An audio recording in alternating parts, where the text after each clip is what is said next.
Pressure কুকারের rubber ঢিলা তাহলে সমাধান করুন আপনি নিজেই ঘরে বসে। এই 3টি পদ্ধতি যে কোনো একটি পদ্ধতিতে আপনি নিজেই সমাধান করে নিতে পারবেন বাড়িতে বসে। এই 3টি পদ্ধতি আপনার জানা থাকলে আপনারা বাজারে মেকানিকের কাছে যেতে হবে না, আপনি নিজেই ঠিক করে নিতে পারবেন ঘরে বসে। প্রেসার কুকারের রাবার ঢিলা, প্রেসার কুকারের শিস বা সিটি দিচ্ছে না, এই সমস্যাটি যদি হয় তাহলে আপনারা বাজারে মেকানিকের কাছে না নিয়ে আপনারা প্রথমে বাড়িতেই চেষ্টা করবেন কিভাবে ঠিক করা যায়। তো সেরকমই কিছু অসাধারণ টিপস শেয়ার করব, আশা করছি টিপসগুলো আপনাদের অনেকটা কাজে লাগবে। তো ভিডিওটা শুরু করার আগে যারা আমার চ্যানেলে নতুন আছেন তারা অবশ্যই সাবস্ক্রাইব করে আমার পাশে থাকবেন, পাশের বেল আইকনটা বাজিয়ে দেবেন। তা চলুন ভিডিওটা শুরু করা যাক। তা দেখুন, আমাদের প্রত্যেকের বাড়ি প্রেসার কুকার থাকে, এটা আমরা খিচুড়ি বা মাংস রান্নার কাজে ব্যবহার করি। কিন্তু যখন দেখবেন আমরা রান্না করার সময় অনেক সময় দেখবেন যখন আমরা ঢাকনাটা লাগিয়ে দিই তখন প্রেসার কুকারে শিস দিচ্ছে না, পাশ দিয়ে বাষ্পটা অনেকটা বেরিয়ে যায়। এতে আমরা হয়তো ওইভাবেই রেখে দিই বা আমরা হয়তো ভাবি খারাপ হয়ে গেছে বলে আমরা মেকানিকের কাছে নিয়ে যাই বা অনেকটা টাকা আমরা ব্যয় করি, কিন্তু এটা আমরা নিজেরাই ঠিক করে নিতে পারবো। তা দেখুন, এখানে আমি এই ঢাকনাটা লাগিয়ে দিয়েছি। তা দেখবেন অনেক সময় এরকম সাইড দিয়ে এটা মানে বাষ্পটা বেরিয়ে যায়, তখন হয়তো আমরা অনেকে হয়তো ওইভাবেই রেখে দিই, কিন্তু ওইভাবে রেখে দিলে কিন্তু মানে আমাদের যে রান্নার খাবারটা কিন্তু পুড়ে যেতে পারে বা আমাদের খাবারটা হতে অনেকটা লেট হয়। তো এরকম সমস্যা হলে আপনারা বাড়িতে কিভাবে ঠিক করবেন। তা দেখুন, এখানে কিন্তু আমার বাষ্পটা মানে সিটি মারছে না, এর সাইড দিয়ে কিন্তু বেরিয়ে যাচ্ছে। এই সমস্যাটা আমাদের প্রত্যেকের হয়ে থাকে। তো এটা আপনারা কিভাবে ঠিক করবেন। তা প্রথমে আপনারা কি করবেন, ঢাকনাটা খুলে নেবেন। তো প্রথমে আমি ঢাকনাটা খুলে নেব, খুলে নেওয়ার পরে তারপর আমি আপনাদের দেখাচ্ছি এটা আমি কিভাবে ঠিক করি। তাই এখানে আমি 3টি পদ্ধতি আপনাদের দেখাবো, আপনাদের যে কোনো একটা পদ্ধতিতে আপনারা ঠিক করে নিতে পারেন। তা প্রথম পদ্ধতিটা আমি যেটা দেখাবো সেটা আমি নিজে থেকেই করেছি, তা আশা করছি এটাও আপনাদের কাজে লাগতে পারে। তা দেখুন, আমি এতক্ষণ কিন্তু মানে এটা ফুটিয়েছি, কিন্তু এটা কোনো রকম সিটি মারিনি। তা দেখুন, তা প্রথমে এটা খুলে নিয়ে আপনারা কিভাবে ঠিক করবেন। তা প্রথমে গার্ডারটা আপনারা এভাবে খুলে নেবেন। তা আপনারা এটা চামচ দিয়েও একটু মানে খুলে নিতে পারেন বা হাত দিয়ে এভাবে খুলে নিতে পারেন। এভাবে নেওয়ার পর আপনারা নিয়ে দেবেন একটা প্লেট। তাই এইভাবে একটা প্লেট নিয়ে আপনারা এতে দিয়ে দেবেন কিছুটা আটা। আমরা যখন বিরিয়ানি রান্না করি তখন দেখবেন আমরা আটা বা ময়দা দিয়ে চারিদিকে একটা সিল করে দিই। এতে দেখবেন এর ভেতরের মানে বিরিয়ানির যে বাষ্পটা এতে বার হয় না বা আটা ময়দার একটা সিলে থেকে যায়। তাই সেই বুদ্ধিটা কাজে লাগিয়ে এভাবে আপনারা এই গাড়াটা কী করবেন, ভালোভাবে একটু এভাবে আটা বা ময়দা আপনারা এভাবে একটু লাগিয়ে দেবেন। তা আপনারা আর অবশ্যই এই গার্ডারটা একটু ভিজে অবস্থায় এভাবে করতে হবে। যখন একটু ভিজিয়ে নেবেন, নিয়ে তারপরে আটা বা ময়দা এভাবে একটু আপনারা কী করবেন, এভাবে মাখিয়ে নেবেন। মাখিয়ে নেওয়ার পর আপনারা এটা লাগিয়ে দেবেন। লাগানোর পর দেখবেন এটা একদম মানে বিরিয়ানি রান্না করার সময় দেখবেন আটা ময়দা একটা সিলে বাষ্পটা বাইরে বেরোয় না। তো এভাবে আপনারা যদি এভাবে লাগিয়ে দেন তাহলে দেখবেন এভাবে আপনাদের মানে এই গার্ডারটা অনেকটাই টাইট হয়ে যাবে আর একদম মানে চারিদিকে সিল হয়ে যাবে।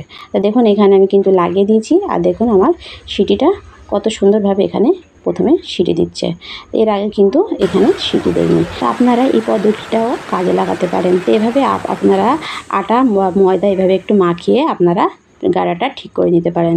এরপরে দ্বিতীয় যে পদ্ধতিটা, এর জন্য আমি একটা নিয়ে নেব বড় পাত্র। এভাবে বড় পাত্রে নিয়ে আপনারা কি করবেন, তার মধ্যে গাড়াটা এভাবে দিয়ে দেবেন। গাড়াটা দেওয়ার পরে এতে কিছুটা জল দিয়ে দেবেন। জল দিয়ে এটা আপনারা নিয়ে যাবেন গ্যাসে নিয়ে মানে অল্প একটু জল মানে গাড়াটা ডুববে সেই হিসেবে জলটা দিতে হবে। কিন্তু এভাবে দেওয়ার পর আপনারা এতে মানে গ্যাসটা ধরিয়ে দেবেন। ধরানোর পর আপনারা কী করবেন, যে দিয়ে দেবেন অল্প একটু লবণ, মানে 1 চামচের মতো লবণ দিলেই হবে। এভাবে লবণটা দিলে দেখবেন দেওয়ার পর এটা যখন ফুটে উঠবে তখন এটা আপনারা নামিয়ে নেবেন। তো এভাবে যখন একটু ফুটে উঠবে তখন আপনারা একটা কাঁচি বা যে কোনো একটা চামচ দিয়ে এটা নামিয়ে নেবেন। এতে দেখবেন আপনাদের গার্ডারটা অনেকটাই টাইট হয়ে যাবে, মানে আগের তুলনায় যেটা ঢিলা ছিল সেটা আর থাকবে না, অনেকটাই টাইট হয়ে যাবে। এতেও আপনাদের মানে আবার প্রেসার কুকারটা ঠিক হয়ে যেতে পারে।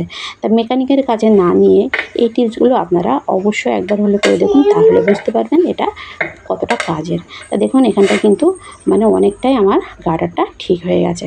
তো অসাধারণ একটা টিপস, এই টিপসটাও আপনারা ফলো করে দেখতে পারেন। তো এরপরে চলে যাবো আমি আর একটা টিপসে, মানে তৃতীয় টিপসে। তো আমরা যদি খুব সহজে কোনো রকম খাটনি ছাড়া আপনারা যদি মানে এই রাবার ঠিক করতে চান, তাহলে কি করবেন? তো আমাদের প্রত্যেকের বাড়িতে ফ্রিজ থাকে। তা আমরা যদি দেখি আমাদের রাবারটা এরকম ঢিলা বা সিটি মারে না কুকারে, তা আপনারা কি করবেন, এরকম আপনাদের রান্নার কিছুক্ষণ আগে মানে 10 থেকে 15 মিনিট আগে আপনারা কি করবেন, এরকম রাবারটা আপনারা ডিপ ফ্রিজে এভাবে রেখে দেবেন। ডিপ ফ্রিজে রাখার পরে দেখবেন আপনাদের রাবারটা আগের তুলনায় অনেকটা টাইট হয়ে যাবে এবং আপনাদের কুকার একদম নতুনের মতন সিটি মারবে। তো এইভাবে আপনারা এই টিপসটাও ফলো করে দেখতে পারেন। তো এই 3টে টিপস ছাড়া আপনারা আরেকটা টিপসও করে দেখতে পারেন। তা সেটা হলো, দেখুন এখানে আমি নিয়ে নিয়েছি প্রথমে গার্ডারটা। তা আপনারা প্রথমে নিয়ে নেবেন এভাবে গার্ডারটা নিয়ে, গার্ডারটা আপনারা কি করবেন, এভাবে সামান্য একটু মানে যতটা বাড়তি আছে সেই হিসেবে একটু আপনারা কি করবেন, একটু কেটে নেবেন।